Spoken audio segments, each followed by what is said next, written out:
যার নাম থালাপতি বিজয়, তামিলনাড়ু রাজ্যতে। তিনি যদিও হিন্দু অভিনেতা থালাপতি বিজয়, কিন্তু বিজয় হওয়ার পরে তিনি মুসলমানদের সাথে নিয়ে নামাজ পড়ে আল্লাহকে সেজদা দিয়েছে। আল্লাহ আকবার বলবেন না? মুসলমানদের সাথে নিয়ে নামাজ পড়ে আল্লাহকে সেজদা দিচ্ছেন। ভুল বুঝবেন না। যার ইমান নাই ও নামাজ পড়াও যা না পড়াও তাই, রোজা রাখাও যা না রাখাও তাই। তবে তিনি একটা মেসেজ দিতে চেয়েছে, আমরা বিজেপির মতো মুসলমানদের হামলা করব না, এই ভারতে হিন্দু মুসলমান মিলে মিশে এখানে থাকতে চাই, এই মেসেজ তিনি দিয়েছে। এই জন্য তাকে অভিনন্দন জানাই, আলহামদুলিল্লাহ বলেন। মানুষের মন জয় করলেন 2 বছরের ভেতরে। টিবিকে নামক দল গঠন করে মুখ্যমন্ত্রী হওয়ার পথে।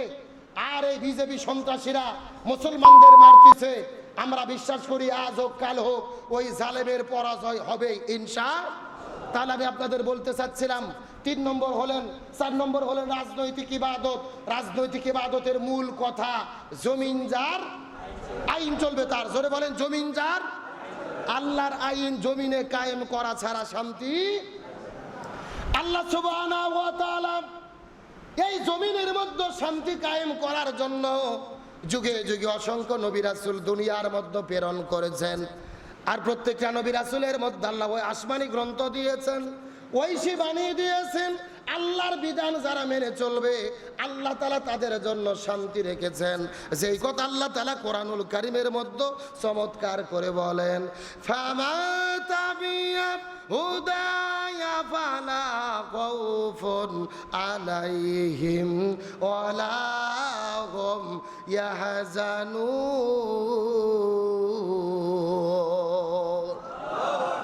আল্লাহ রাব্বুল আলামিন বলেন, ফামান তাবিয়া হুদায়া, কোন মানুষ যদি হেদায়েতকে গ্রহণ করে, কোরআনকে গ্রহণ করেন, কোরআনের বিধিবিধান দিয়ে জীবন পরিচালনা করেন, ব্যক্তিগত জীবন থেকে শুরু করে পারিবারিক জীবন, সামাজিক জীবন, রাজনৈতিক জীবন, অর্থনৈতিক জীবন, পুরো জীবনের ভেতরে কোরআনের বিধানগুলো যদি তারা মেনে নেয়, আল্লাহ তাআলা বলেন তাদের জন্য কোনো ভয় নাই, তাদের জন্য কোনো টেনশন নাই। এই জমিনের ভেতরে তারা শান্তিতে বসবাস করবেন। আর আখিরাতের ময়দানে আল্লাহ তাদেরকে জান্নাতের মেহমান বানায়া দেবে। আল্লাহর হুকুম মেনে চললে তাদের জীবনে শান্তি দেবেন কি? আরো জোরে বলেন।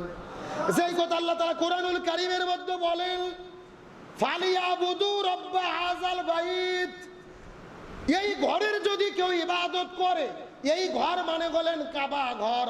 আল্লাহ তাআলা কত চমৎকার করে ওয়াদা করে বলতেছেন, ফালিয়াবুদু রাব্ব হাযাল বাইত, এই কাবা ঘরের যদি কেউ ইবাদত করে, বন্দেগী করে, দাসত্ব করে, গোলামি করে, কাবা ঘরের মালিকের, চিৎকার করে বলেন তো কাবা ঘরের মালিক কে? আরো জোরে বলেন, ফালিয়াবুদু রাব্ব হাযাল বাইত আল্লাযী আত'আমাহুম মিন জু'ইন ওয়া আমানাহুম মিন খাউফ। আল্লাহ তাআলা বলেন যারা কাবা ঘরের মালিক আল্লাহর ইবাদত করবে, আল্লাহ তাদেরকে 2টা পুরস্কার দান করবেন।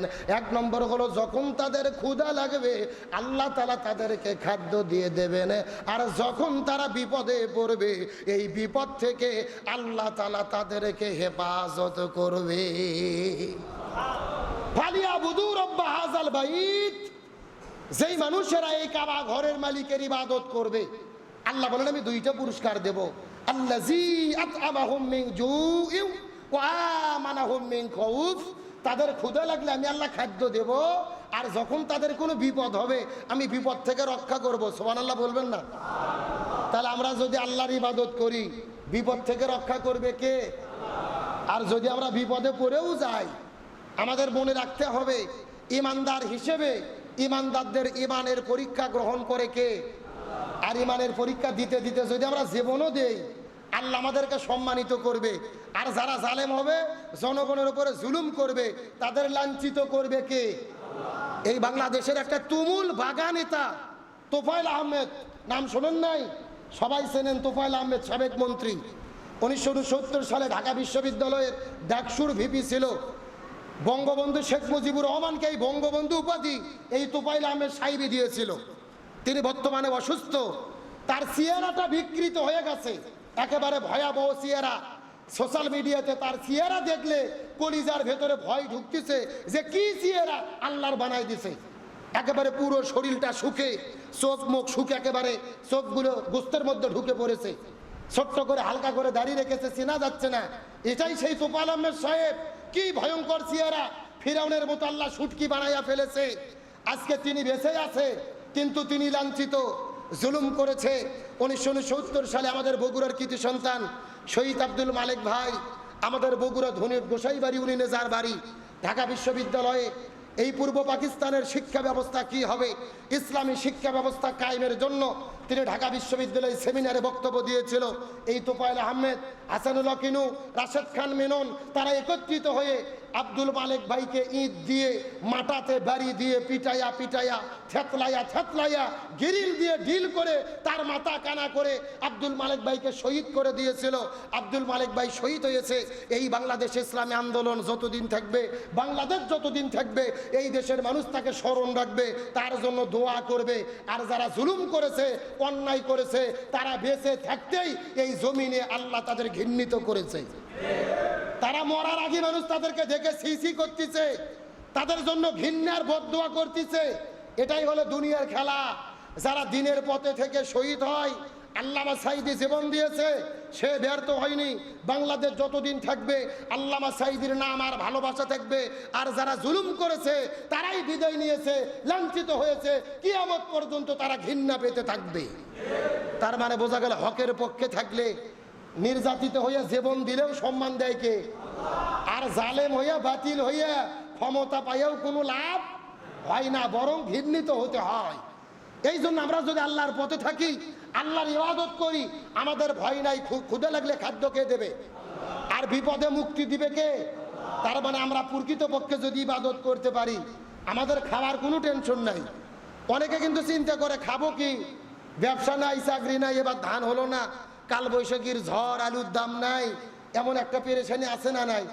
আল্লাহর কোরআন বলতিছে ফালিয়াবুদু রাব্বা হাযাল বাইত, আল্লাহ ওয়াদা করে বলেছে তোমরা যদি এই কাবা ঘরের মালিক আল্লাহর ইবাদত করো, কোনো টেনশন নাই, আমি গ্যারান্টি দিচ্ছি তোমাদের রিজিকের ব্যবস্থা আমি আল্লাহ করে দেব। সুবহানাল্লাহ বলবেন না? আচ্ছা বলেন তো, আল্লাহর ওয়াদা কি মিথ্যা হবে? আল্লাহর ওয়াদা কি ভুয়া হবে? কোনো টেনশন নেই। আপনার ঈমান যদি ঠিক থাকে, আল্লাহ আপনাকে খাওয়াবে, গ্যারান্টি আল্লাহ দিয়েছে। আর বিপদে মুক্তি দান করবে কে? তাহলে রাজনৈতিক ইবাদতের মূল কথা জমিন যার, জোর বলেন জমিন যার, আইন চলবে তার।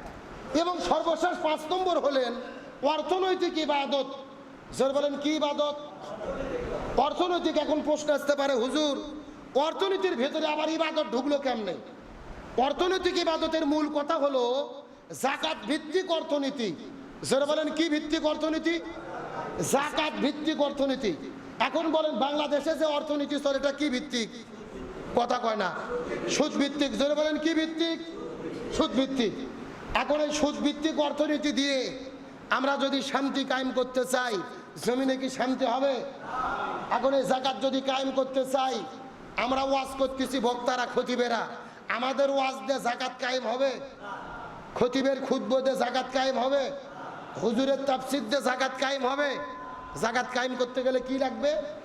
সূরা হজের 41 নম্বর আয়াতে আল্লাহ বলেন, আল্লাযীনা ইম্মাক্কান্নাহুম ফিল আরদি আকামুস সালাহ ওয়া আতাউজ যাকাত ওয়া আমারু বিল মারুফ ওয়া নাহাউ আনিল মুনকার।